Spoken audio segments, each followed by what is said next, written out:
One of our goals for our comprehensive plan is to introduce and enhance a deeper understanding of formative assessment. I think we are all in agreement that education continuously evolves and can be somewhat overwhelming. So as educators, what is our biggest challenge? No doubt it is keeping our students motivated.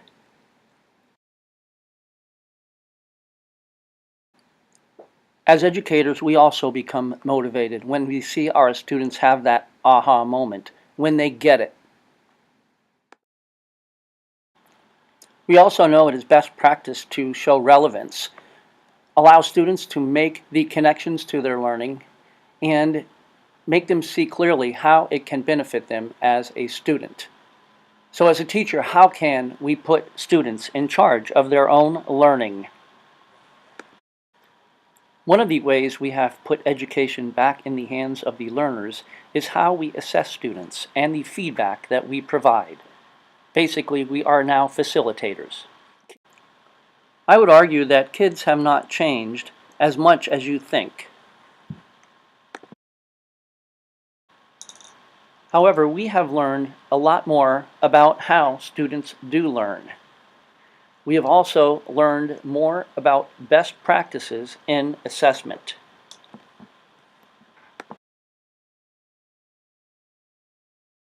So where has assessment evolved to? Is assessment just a measuring tool?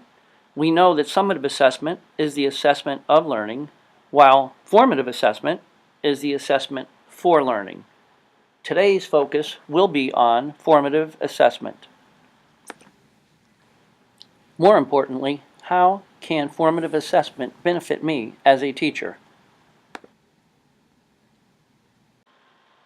One of the links I encourage you to visit on our Edmodo site is the video by Dylan William and his insights to formative assessment. William defines formative assessment as the processes which teachers and learners use information to make adjustments to their teaching and learning. Teachers will then use that information to adapt their teaching strategies.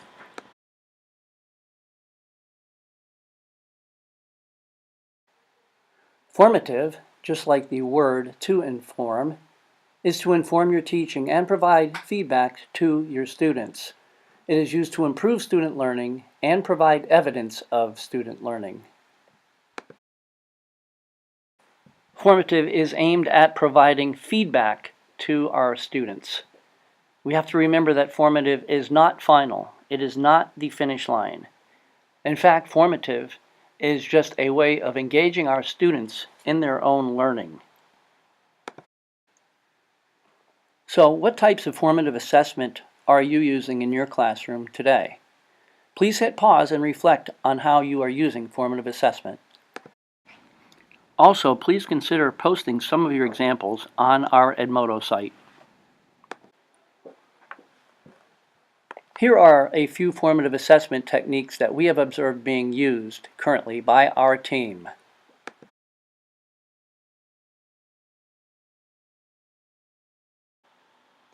Teacher and student conferencing is one.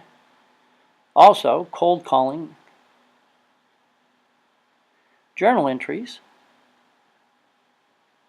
and ticket out the door. We realize that these are just a few of the strategies being used and encourage you to post some of the strategies you are utilizing in your classroom on our Edmodo community. Please feel free to share with your colleagues often. In addition, we have also posted valuable links that may be helpful in having you find out more about how formative assessment can be used in your classroom. Thank you, and we look forward to meeting with you later this week.